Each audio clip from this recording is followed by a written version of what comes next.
Hello, it's Maria here, and have you wondered what next year holds for us? Well, I've been peering into my crystal ball. Actually, I've just been sitting in meditation asking what 2023 holds for us, and I have some information for you, so I wanted to share. 2023, if you look at the numerology around 2023, it's 2 plus 2 plus 3, which is a 7. So we've got a 7 year. And what does 7 mean? It's spiritual enlightenment. Yeah, but what does that mean? Really? I'm looking at it thinking, feeling into the spiritual enlightenment and what spirituality means for you uniquely. So everyone has their own spirituality, their own spiritual practices. But what does it mean?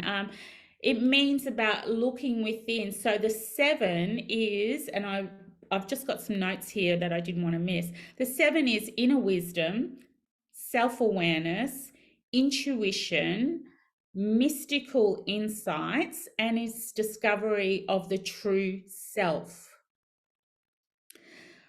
So what the 7 is inviting us to do is actually look at where we are, where we stand, and going deeper into our truth. So what the 6 this year, 2022, 2 plus 2 plus 2 was a 6 year, and it was the bee, it was about the honey, it was about the community. So the bee is about collecting community, and this year was about harnessing and cultivating a community that resonated on our own frequency. So where we belonged, what our message was, how we aligned. So what happened is sort of became a washing machine. What happened this year is like we spun it out. So the community that didn't align with us totally, we left, and that was a bit of a challenge. So that was a bit of up and down.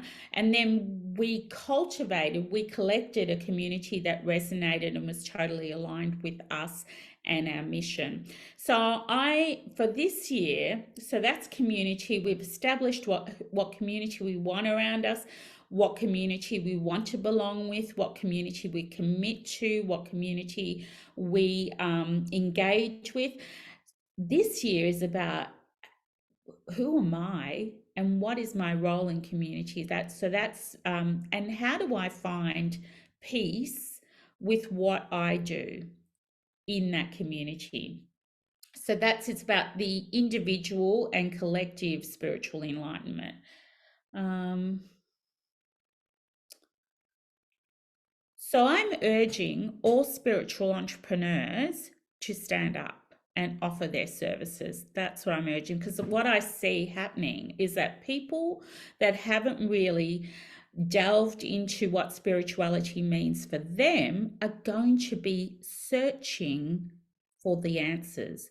They're going to be searching for the right aligned mentor to them and what they need in their lives. And sometimes, as you know, spiritual entrepreneurs, there are some navigating and some digging to get to that core element of who we are. So that's what we're going to be helping with, is joining the dots to those that are searching, how do I find peace in my life?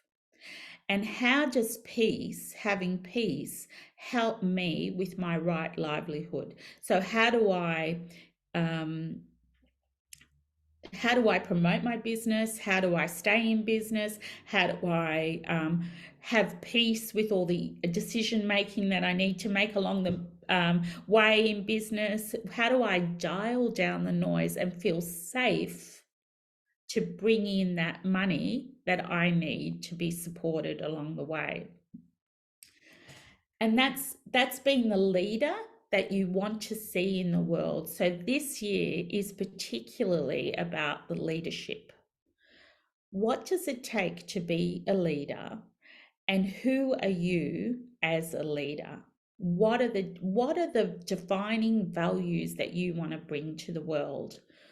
So let's cultivate that. And there's going to be a lot of leadership challenges along the way to really define what leadership means to the individual. And that's where our work as spiritual entrepreneurs is to clean up the debris, clean up the stuff the stuckness, the stories that don't align anymore because the world's changed. You know that. And the world's changed, and we're communicating a lot more freely around our spirituality and our spiritual needs too. And spiritual needs are going to be elevated. So, what do you need spiritually? What does your soul need? And what is your spirit telling you that are the next steps? So, once people learn how to speak to their spirit, speak to their soul, and that's what you're going to be teaching them, and that's definitely what I'm putting my hand up for. We're going to build communities that actually change the world in a peaceful, harmonious way. So the other thing I was looking at and came to mind when I was looking at number 7 is colours. So what popped up was yellow and blue. And I thought, oh, interesting. Last year was red and purple. So last year, 2022, we're still in 2022. I'm predicting this for 2023. 2022 was red and purple, and red being safety and security, which is what we found. Where am I safe? Where am I secure? What's my message? And then purple was the insight, is starting to listen to that intuition and that support system from within. So we were finding, where are we? 2023, yellow and blue is about power, staying in that newfound security and safety. This is your power, not to be diminished or influenced by external things, but really internal values and support systems. So there's your power. I find that a lot of us are scared of the word power, but I want you to define power, your power base, your safety, your security, and then grow from that. I often speak about agency and capacity, and I think that's very powerful.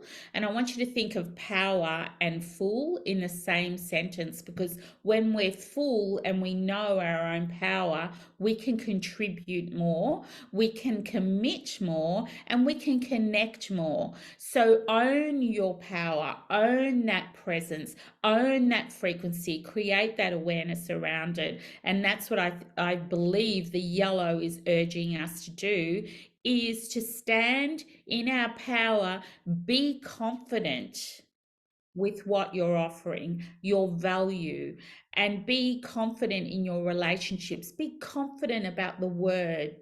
Be impeccable with your word too, because I think that's important. It's that integrity and coming back to owning your power and being supported by that to propel you forward. And then your throat chakra is the blue.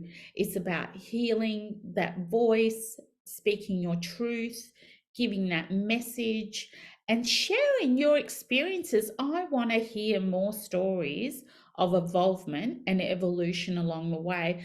Share your stories that you've seen. I've seen miracles. I have seen miracles. I have witnessed miracles. I see them weekly.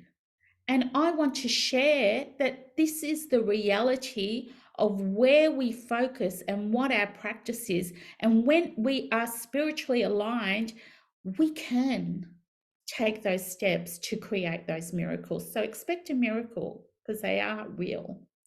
The last thing I want to share, your spirit guide, your animal spirit guide. I love the animal spirit guide. Hummingbird. The hummingbird came out. Oh, the hummingbird? What's a hummingbird? I said, what's a hummingbird? And the hummingbird just came into my vision, and it came, here I am. This is what the 7 is about.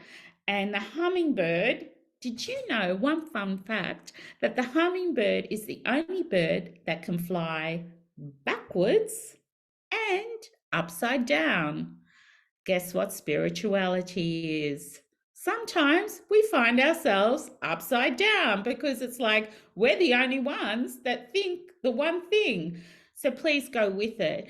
And also backwards 2 steps forward, 1 step back. And if you've had a spiritual evolution, a spiritual awakening, a spiritual journey, whatever you want to call it, you will have experienced that too. So that's a fun fact about it. I didn't know that, but that really resonates about next year. So be prepared. There's going to be you're going to land in exactly where it's that fortified presence, I want to say, just be aware of when you're going backwards. Just be aware of when you feel upside down, because that's going to be the key, that awareness.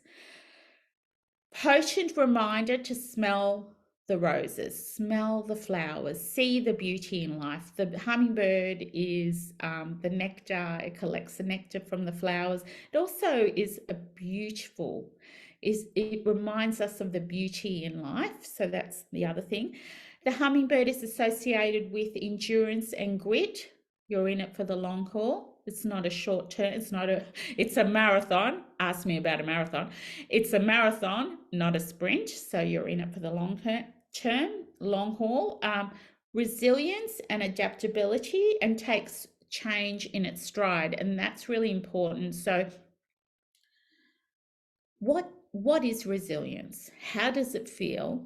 And how do you adapt to the change that's coming in? And then how do you skip along with the changes? I know. Put your hand up if you like change.